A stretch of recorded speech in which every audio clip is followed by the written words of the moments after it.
Hola a todos y todos, а если по-русски, всем привет, меня зовут Ульяна, полгода назад я переехала жить в Америку, и сегодня у нас очень интересный выпуск, а именно про самый опасный район Лос-Анджелеса. Сейчас мы находимся именно в Южном Централе, в Саут-Центр.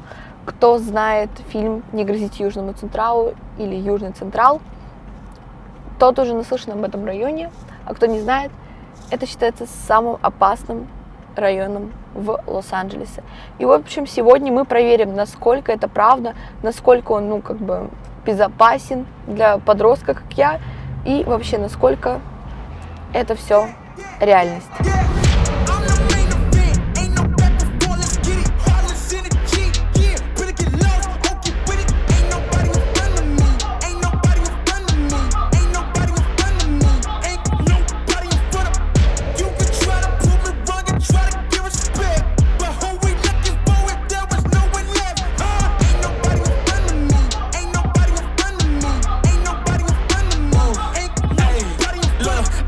As the competition, but if you go against me, you the opposition. But if you wanna test to look like you can close the distance, I'ma give it A forever since you're so persistent.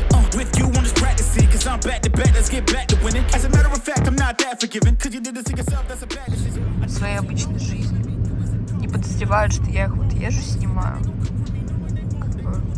Не подозревают, что вот я езжу и говорю, что вот это вот самый криминальный район Лос-Анджелеса. Вот, ребят, смотрите. Это вот продают вещи, одежду, просто всякие вот такие вот. Это у них называется распродажа, воскресенная распродажа. Даже там есть всякие бренды, бейб, я даже тут шарит. На самом деле вот так иногда едешь по Южному Централу и вообще не понимаешь, что тут такого прям вот реально криминальный район. Потому что, вот если честно, мой район, где мы живем, вообще выглядит, грубо говоря, точно так же. Вот очень много мест, то есть, в принципе, такие же, похожи. Да, здесь, в Южном Централе, есть места и похуже, конечно, намного хуже, но основная масса, она, в принципе, одинаковая. В принципе, все то же самое.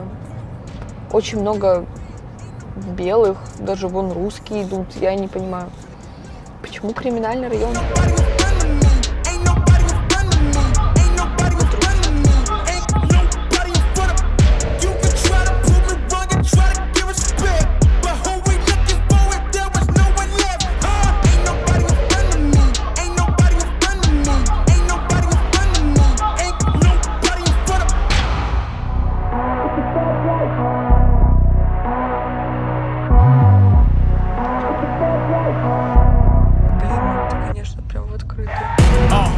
Fast life, the fast living. They see the ambition, they know I'm past driven. Look, we are not the same, this is not a game. I be swerving through the city in and out of lanes. Yeah, cause if I see it, then I want it, then you better know I got it. Ain't no options, I'm about to do the damn thing. I'm an outlaw, you can never catch me. I'm in first place, you can never. These are the moments, only got one life. This is your moment, whether wrong or right. You're your own enemy, your own enemy, your own enemy. South Central's all right. I mean, it all depends on where you live at. I mean, they have some neighborhoods that's rowdy and some ain't. Yeah. But this neighborhood, I lived over in this neighborhood. It's nice. You like it?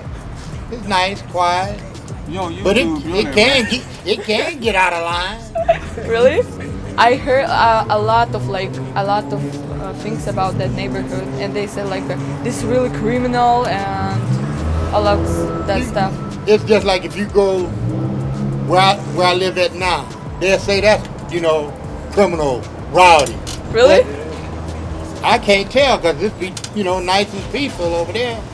But I'm living in Van Nuys, and I think there's a lot of criminal over there. Now you live in Van Nuys? Yeah. They say that about that too.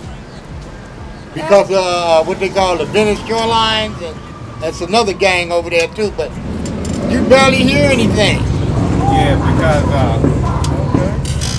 Van Nuys is not as bad as LA. LA is worse than Van Nuys. I lived out there for two years. I like Van Nuys. You like? Nice area. Yeah, I like Van Really? Nuys. Yeah, it's a nice I area. don't like, really. Because it all depends on where you live at. That's true. See, that's what it boils down to. That's true. See, because if you live in a rough neighborhood, Yeah. you know, that's it. But if you go, okay, like some parts, Like that side? like some parts right down here Uh-huh. by That street? I'm gonna say West Boulevard. You got some nice areas over there, Yeah, I and saw. then you got, you know, as they would say, not so nice. But Yeah. you just don't hear the crap that's over there, because you might hear it over here. Because sometimes what people do, they'll leave one side and go to another side to kick up the dust, and then come back. It's more like the Indians and cowboys. Yeah. I mean, it all depends on. It really depends on you, how That's you want to true. live your life. So if you live your life rugged, then look for all that. But if you live your life like that's a working man, he ain't got time to be going out there, you know, gang banging and all that crap, because he got a responsibility. Yeah. So when you got a responsibility, and your responsibility is to take care of you, so that's what you're gonna do. You're gonna take care of home, and home is, you know, where your castle, and you're gonna protect your castle. And the Latinos are they kind of like danger, you know, they're on the danger stage. Yeah. You always hear gunplay. I like okay, take for instance where I live at. I live in Boyle Heights.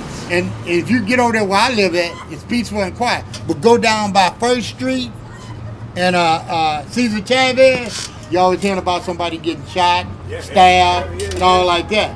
Почему вот многие люди считают, что именно South Central является криминальным районом? Да потому что 39,55% убийств происходит именно в South, то есть в южной части Лос-Анджелеса, а именно в этой. Вот поэтому его считают криминальным районом. И буквально 4298 криминальных происшествий на 100 тысяч человек происходит именно там. Так что по статистике именно этот район считается самым криминальным. Something happening up by 8th Street is where it might be a car chase. Like where my son live, he live in Carson. It's nice over there, but some parts of Carson, you know, it like I said, it all depends. And the thing is, like, you know, you may come and see something in the daytime, and it may look nice. You always need to check it out at nighttime. Yeah, all right. You know, because that's when you will make that big decision of don't want to be there. Oh no, this they're hanging out on corners, they're all up on people's cars, they're drinking, leaving. Now you got a lot of homeless up by National, but it's still a nice area. You got to understand the way things are. Look what the government did. You had COVID come in and hit a lot of people.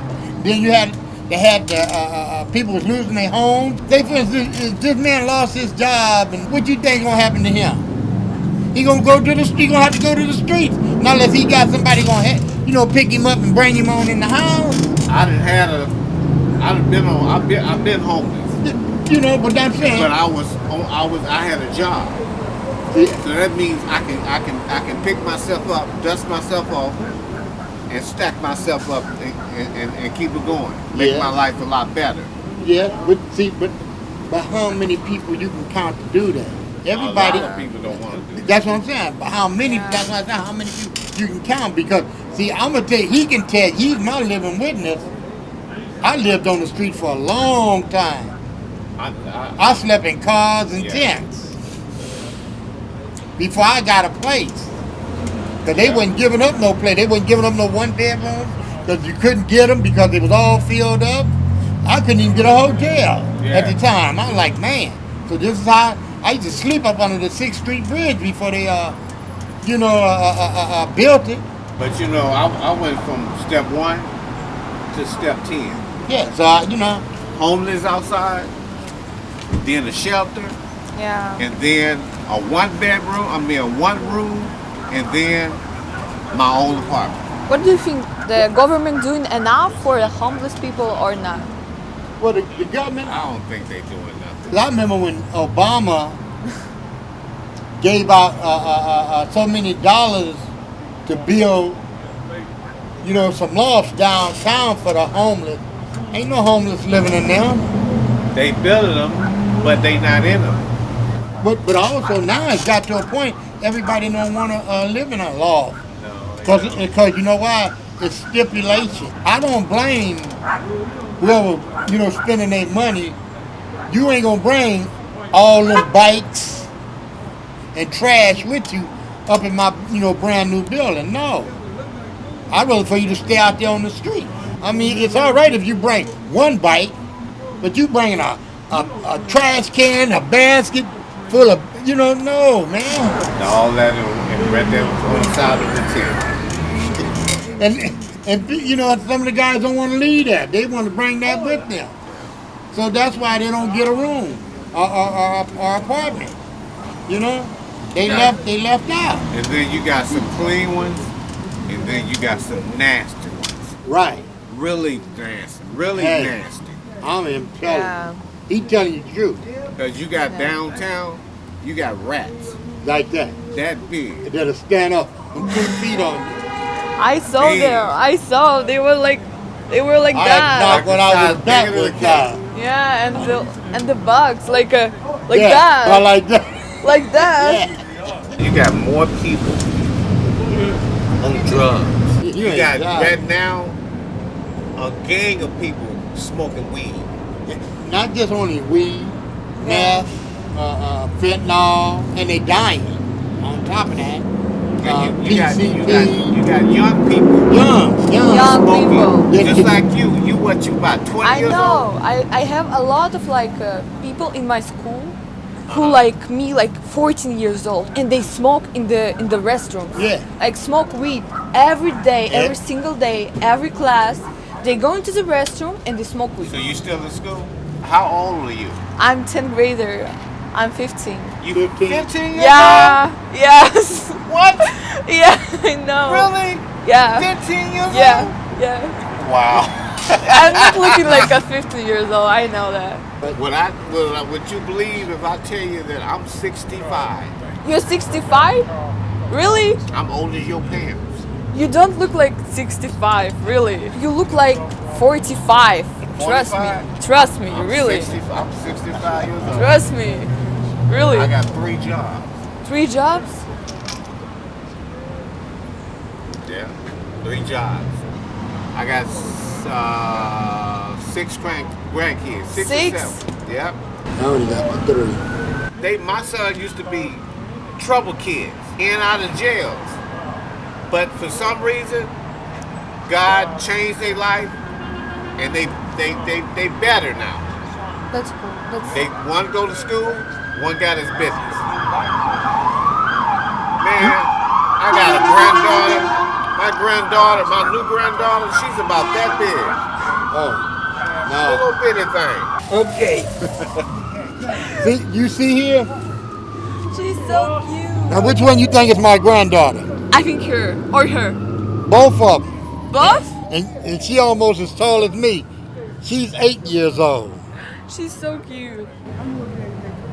She's so cute. And You're so cute. that's my grandson. That's your son? That's my son. Son? here. That's And your that's his grandson. son. Really? When they were young. They're same. Like a same. Like twins. Yeah, you see that? Well, thank you. I got to go because I know my brother is getting cold. I got to find him, and I got to get him home.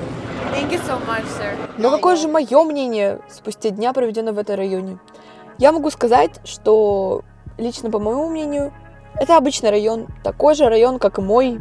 Ну, я вам так скажу, даже здание и антураж просто один в один. Может, он чуть-чуть криминальней, но вот после дня там какого-то прям ярко выраженного криминала я там не увидела. Сначала, вот как только мы заезжали в район, мне было действительно страшно, вот серьезно. Ну, то есть, После того, как я наслушалась всяких историй про Южный Централ, просмотрела видео на Ютубе об этом районе, я думала, ну нет, это 100% будет какой-то ад наяву, с просто стреляющими, ходящими людьми по улицам, там, просто с какими-то сумасшедшими. Но это было не так, совершенно не так, как вы увидели по всему видео. Это было не так. Район был совершенно спокойный, и после общения с теми дядечками я поняла, что это просто обычный район. Да, как вы поняли по интервью, даже сам мужчина сказал, что есть и плохая часть South Central, есть и хорошая, но мы проехали по обе. То есть мы были и в одной, и в другой. Мы просто проехали вдоль и поперек. И ничего, разницы не заметили. В принципе, да, где-то дома похуже, где-то получше, но, в принципе, там не ходят по улицам и не тычат тебя пистолетом, так что я думаю, что миф развеян. Если вам понравилось, напишите, может, я вам сниму еще какое-нибудь такое видео про криминальные районы и развею мифы, или, может быть, как-нибудь съезжу в гущу событий. Но вы пишите обязательно ваше мнение в комментариях, я обязательно все прочитаю, и всем адьос!